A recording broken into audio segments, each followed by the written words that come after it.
Part two of our drivers' press conference here at Monza. We're joined this time by closest to me Charles Leclerc, then Lewis Hamilton and Nico Hülkenberg.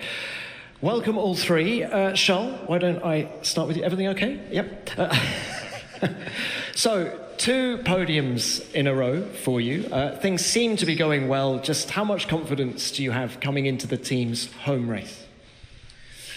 I don't let the last two races change our expectations. We are in a difficult moment for the team. We are struggling a little bit with pace at the moment. I think we understood quite a few things since Zandvoort, especially on what happened on Saturday, where our performance was quite far from ideal.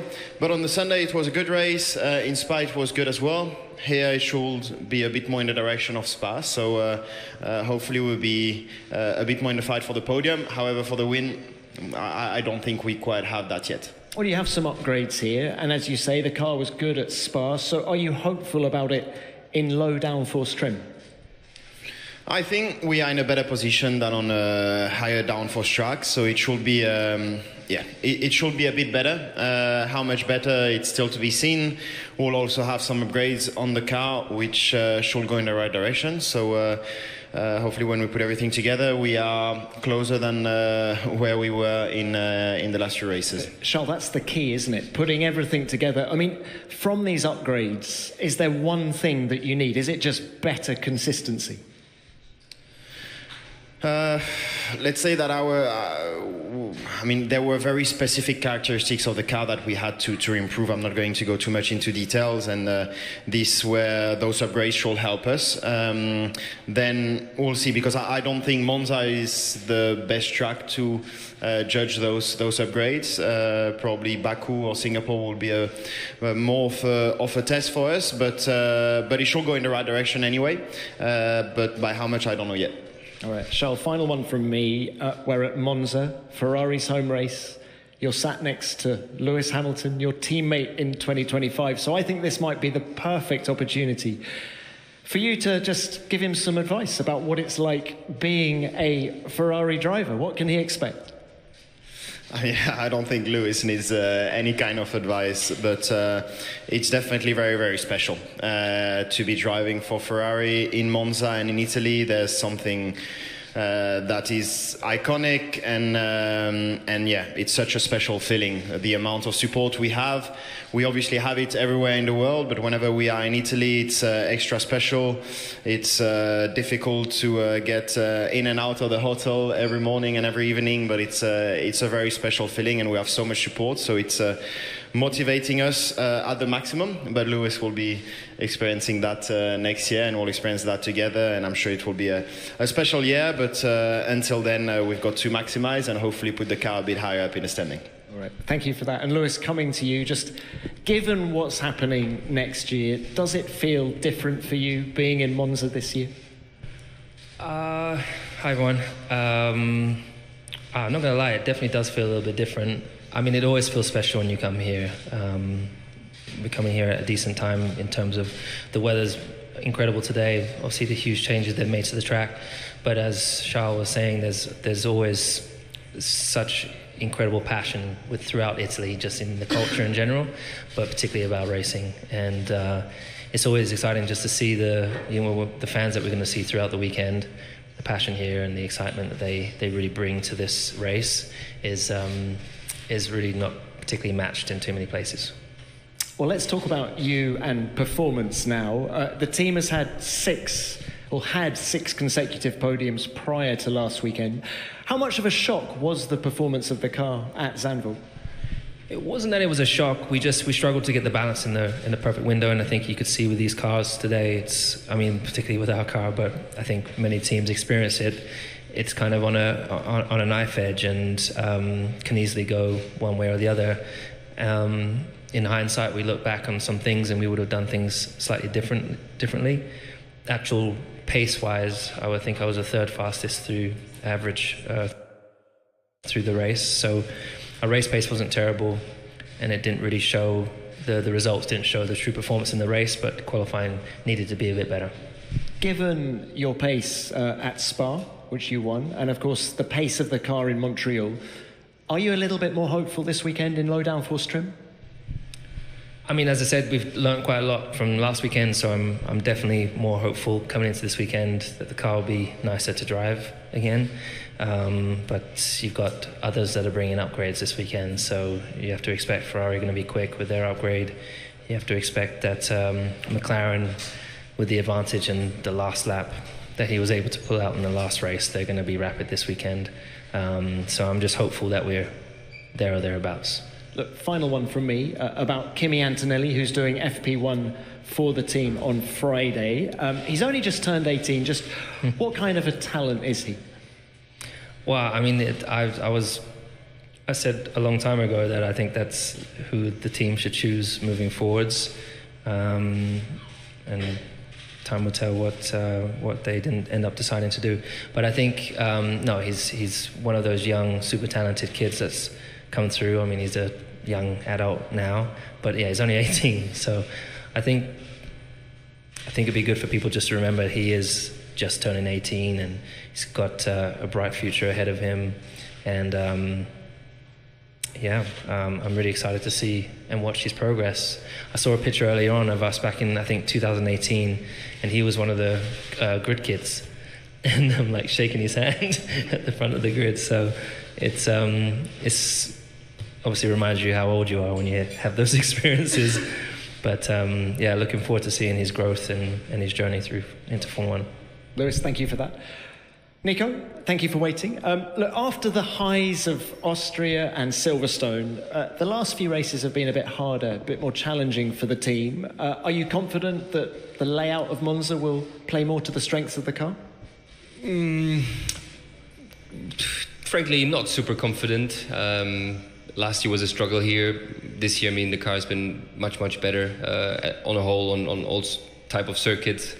But yeah, like you say, the last 3 races have been challenging. I think we didn't quite maximize our weekends. On top of that, in Spa, in particular, we weren't competitive enough here. So it's difficult to judge. I'd rather do some laps tomorrow and see how the package feels here.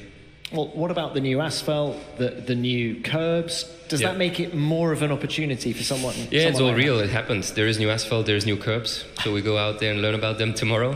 See, how the tires cope with it, how that might change, some little details. Overall, obviously, the layout is the same, but yeah, all these other small things been tweaked. But overall, Monza, one of my favorite events. It's an amazing atmosphere here. The Tifosi, the energy is incredible. So look forward to the weekend ahead. And Nico, your new boss, Mattia Binotto, is going to be in attendance Not this just weekend.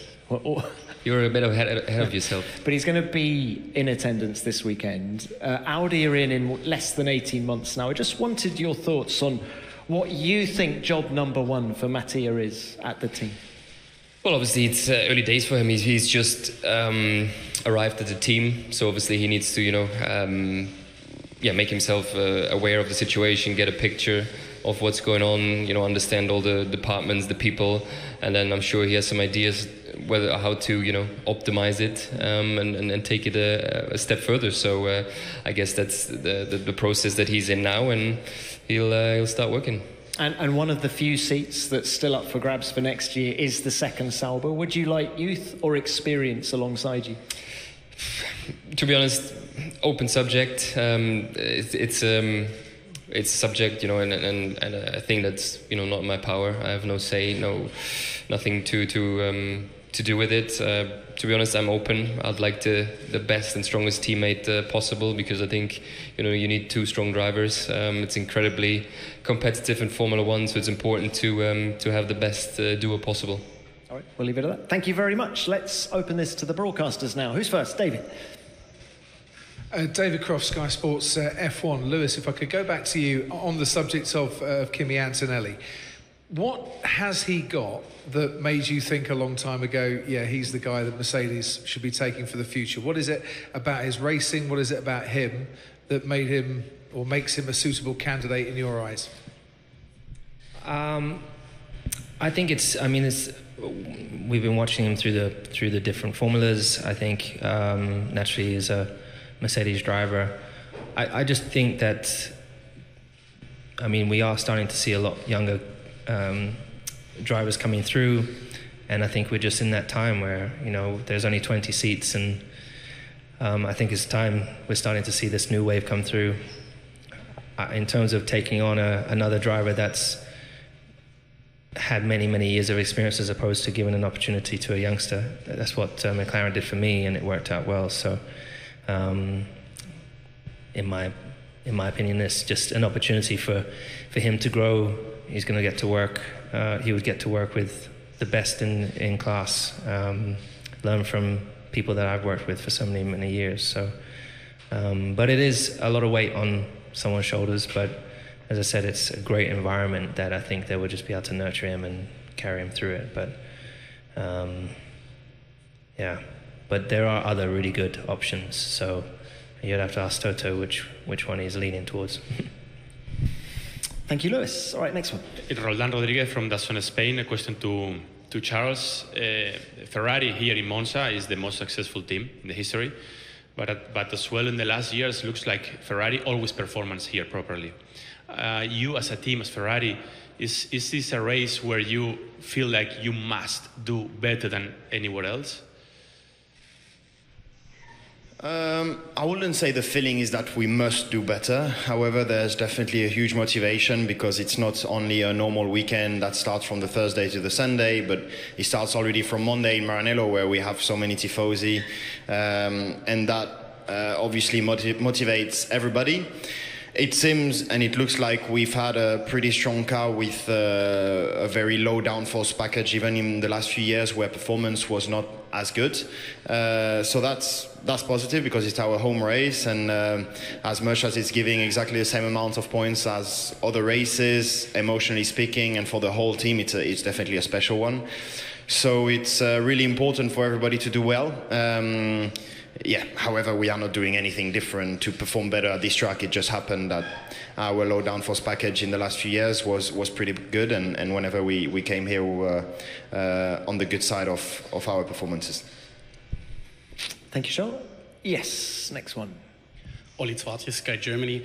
Charles, can you describe the myth of Monza, especially as a Ferrari driver? Again, it's crazy. It's such a special feeling, because you can really see and feel the passion of the tifosi and all the people that are traveling to Monza for Ferrari, how much it means for them to actually be here, see us dressed in red, not this weekend, because I'm in black this weekend, but however, even to see the mechanics or engineers, the tifosi are so happy, and they are not only supporting the drivers, but obviously they are supporting Ferrari as a whole and every team members. It's a special experience for everybody within the team. So it's a very, very special weekend. It's a tiring week, and that's where it's important to keep your energy for the Sunday, but let's say it's positive energy, and you get a lot of support. And yeah, as I said, from the Monday to the Sunday, it's just a very special week. Thank you, Charles. Next Hello, one. Panos Eitanidis from Antena TV Greece. A question for all three. Now that we have a calendar with 24 races, how important do you think breaks like the summer break are for the whole team? Both for you, but also, you know, for the common members, the mechanics, and every member of the team to have this time off and have full batteries. Just in the interest of time, we'll keep it to two. Nico, let's start with you. Yeah, I think it's very important, these breaks. It's a demanding schedule, 24 races more than ever. We have triple headers, which, you know, are very tough on a lot of the team members that kind of, you know, work long hours and are flat out pretty much for 3 weeks. So summer break is important. We have another long break or longer break after Singapore. And personally, I feel this year the schedule is a bit more balanced with more breaks, and I'm sure for team members involved that have the hardest jobs, that's really appreciated, and it's positive. And Charles, how about you?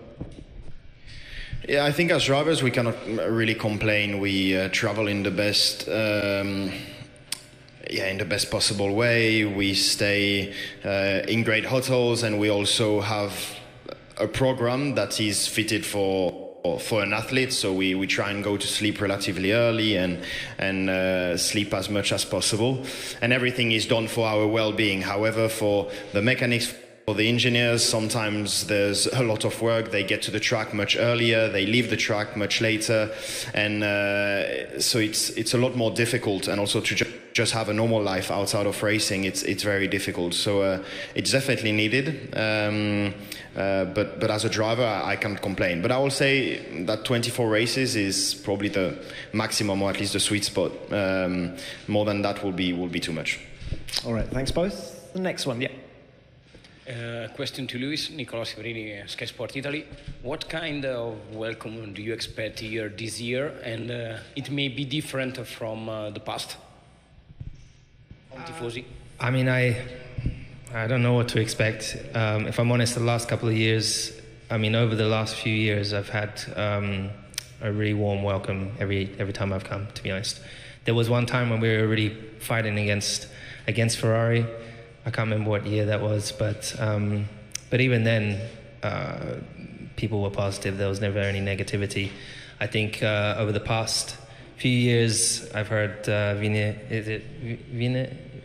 Ferrari? How do you say come to Ferrari? Vieni in Ferrari. Vieni in Ferrari, yeah. So I heard that quite a lot, and so it'll be interesting to see how that is this year. But already in Imola, for example, I got a really warm reception, and there was this amazing picture of me, you, and Fred. Did you see it?